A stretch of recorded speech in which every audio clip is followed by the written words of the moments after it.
Hey, Hey man, how you doing? I'm very good. I'm actually on the tennis court, but I just ran off to chat with you for a bit. I appreciate that, man. I'm glad I'm not the only one playing tennis right now. We got a court downstairs, and I was actually thinking of doing one of these, like on the side of the court, but I didn't want to look like I was trying to be too cool, you know? Well, I'm just happy to know you're a tennis player. Yeah, absolutely, man. I used to play a lot when I was a kid, and then I moved into this new complex where they have a court right there. And I just wondered if I was just going to be terrible at it now, but it's just like riding a bike, you know? So I've just been killing it down Yes, there. if you're lucky enough to have the training when you're young, it just comes back to you. It's great. I didn't have that when I was young. I was a basketball player, so as much as I love the sport and much as I play it, I've only been playing for like 10 years or so, but I just love it. Right on, right on. Well, yeah, always good to meet a fellow tennis player, man. Actually, some of the people that we work with here in Vegas, I'm learning that they're into it, so it's just There's a becoming nice, my new thing. there's a nice facility there in Vegas on the top of one of the hotels. Oh, really? Yeah, because my coach trains the Bryan brothers, and he set me up with a guy that trains over there when I was there last time performing. Yeah, Right on. yeah. Nice. Yeah, I moved here like a month ago, so I still need to get like acquainted with pretty much everything. Well, Um, what I'll do is I'll get that information to you, and I'll send it over to you. Yeah, that'd be great. Well, yeah, so I'll hop right into it too. So for everybody watching, my name is John Avila. I work with Sound the Groove. This is our quarantine tape, where basically put simply, we book shows all across the country, and concerts really aren't a thing right now. So we thought this would be an amazing opportunity to introduce you guys to some of the amazing artists that we work with. And today we have Leon of Leon and the Peoples. Leon, how you doing today? I'm good.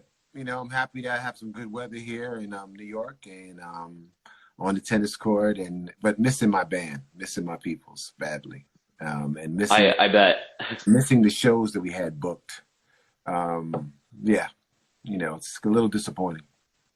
Yeah, I hear you. It's yeah, we as soon as it hit, we had like it was like a domino effect. It was like Seattle shows got canceled, then all our New York shows got canceled, and then Vegas, and then California. I'm looking forward to just things getting back to normal for sure. Other than obviously playing tennis, what have you been doing to kind of keep yourself busy during this time?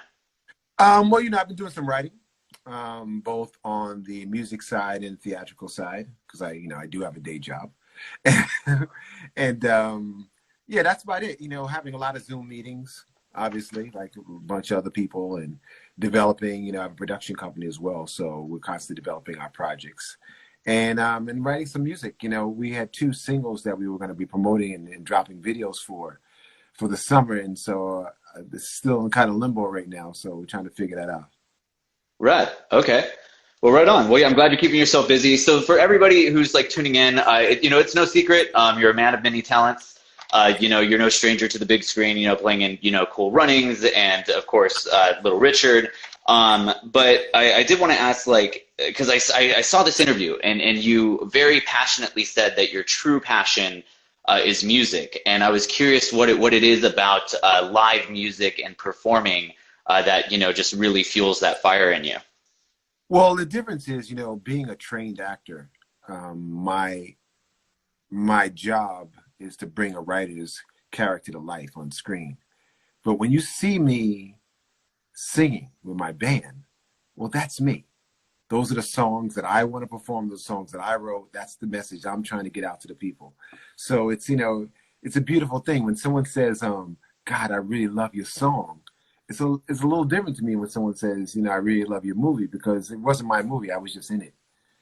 Gotcha. They may even play the central character, but still, at the end of the day, unless I directed it, but that song that came from my pen, my idea, and now I'm watching people sing it back to me while I'm on stage. I mean, that when you have that feeling happen to you, you just keep trying to get it back and back again. It's a Awesome. thing. Right on. So when I did want to ask too, because I know being in both worlds, acting since of course like the early '80s, and of course Leon and the Peoples. When did like Leon and the Peoples like become a thing? Like when did you dive into music, or was it something that you just always did and just started focusing more on? How did Leon and the Peoples become a thing, I guess is my question. When I became popular as an actor, I started to get asked to host a lot of music festivals because people knew I was into music. And so I would be backstage with a lot of great artists, and we'd be singing a cappella, and they just encouraged me. They said, "You should sing, man. You can do it. You don't have to do it, but you seem like you want to do it. You should do it." So I wound up joining this band in New York called the Young Lions. And we had great musicians from Sting, played with Sting, Steel Pulse, UB40, you name it. They were just like really great musicians, and we were doing well, but they were playing just cover songs, and I wanted to play original music. So I Nice. started my band called the Peoples.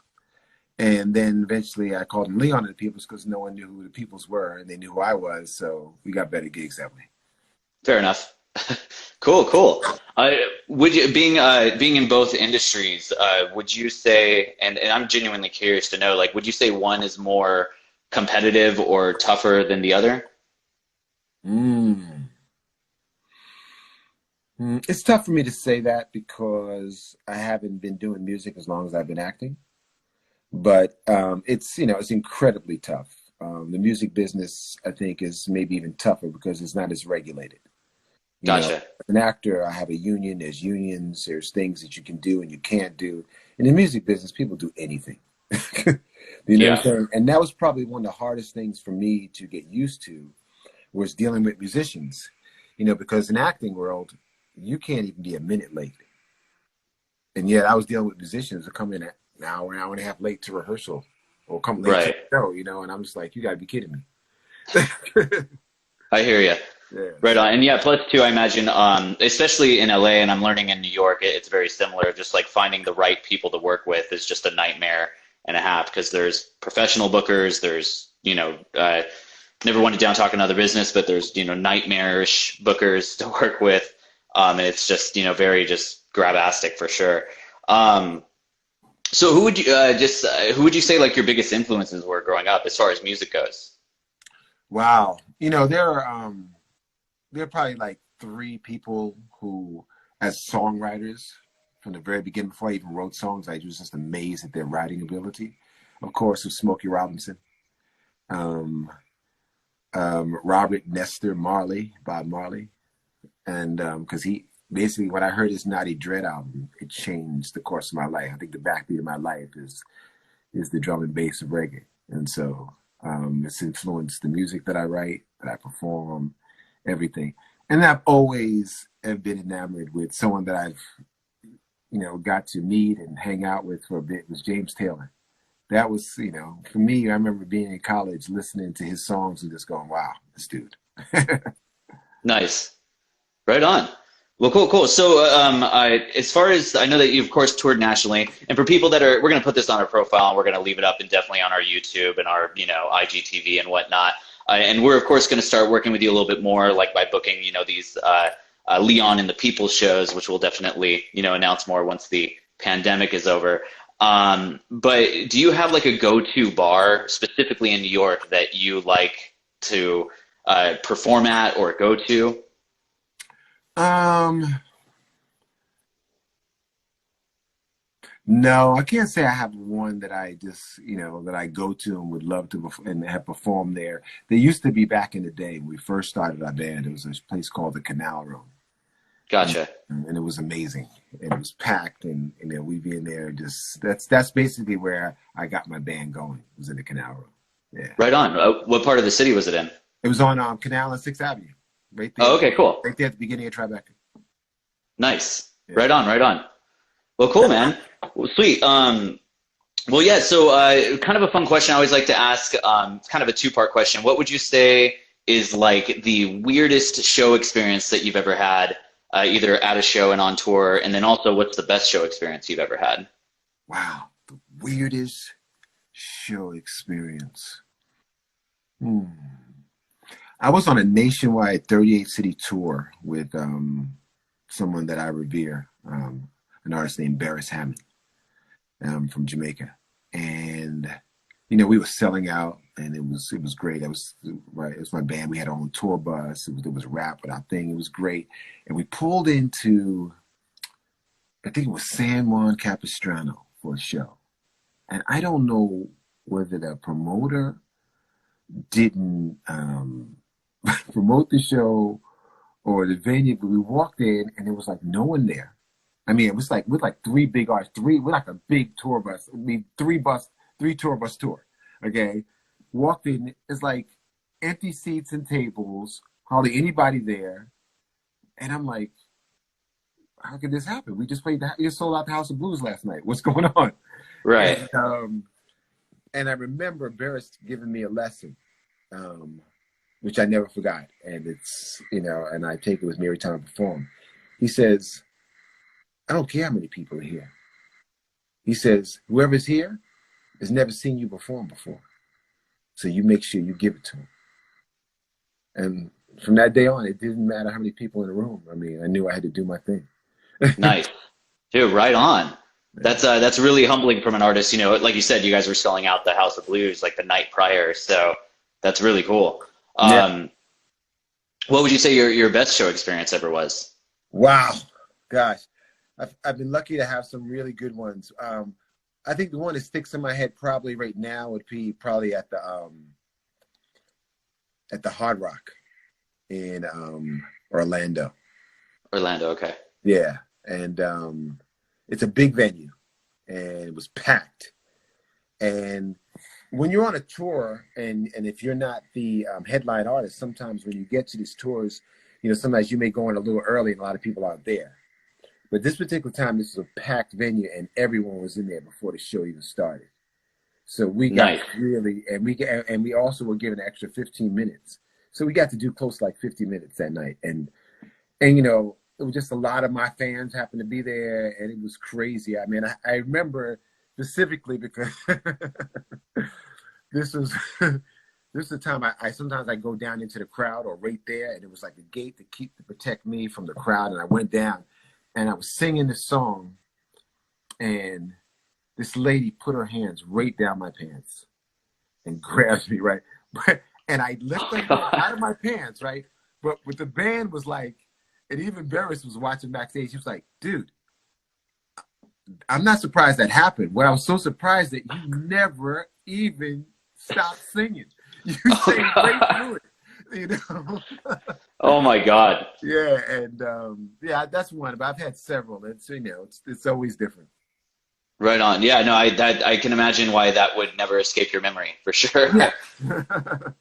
Right on. Well, cool. So do you have anything, because of course we're all still in quarantine and I'm looking forward to shows afterwards, definitely looking forward to shows with you once everything's, done. But do you have anything that you want to kind of announce or promote right now? Yeah, I just want to make sure that you already said, please visit our website, leonandthepeoples.net. You can check out what we're doing, and we're very active on social media. Me personally, I have a series that's coming out called The Love Tale. It's Essence Magazine's first original content. It's about 4 women living and loving in Harlem and me. and it's very provocative, but I think people will really like it. And just looking forward to getting back to, where we're at. I'm on a series right now on Showtime, but I don't know when that's going to even get back in production. So just, look out. As soon as we get back to things being normal, just go to the website or go to my website, which is justleon.com. And we're always posting what I'm doing and what's happening. And soon, hopefully, you'll see some Sound the Groove, Leon and the People shows in your area, and that'd be cool too. Yeah, absolutely. I'm looking forward to that. And we'll definitely keep this on our profile. We'll post it in the IGTV post. And yeah, I'm looking forward to it too. I definitely, we were talking a little bit about bringing you out here to Vegas and San Diego, places which of course you've already been to, but I think it would be a great collaboration between the two because we've got a lot of good relationships out here. Yeah, I agree. And I look forward to it. Absolutely. And yeah, when I'm I'd love to actually come out to New York and play a game of tennis with you. Because that would be awesome. Yeah. So, or when we book you out in Vegas, actually, maybe we could use my court. So everybody, this is Leon from Leon and the Peoples. Definitely check out Leon and the Peoples. We're going to leave all of his information in the description of this post. Leon, I know you're a busy guy. Thank you so much for being with me today. I really appreciate you. No, thanks for having me. And look out for our single for the summer, which is called Sometimes I Wish I Was Single. Sometimes I Wish I Was Single. Awesome, man. Will do. All right. All right, man. Take care of yourself, man. Talk to you soon. You too. Good to see you. All right. Peace.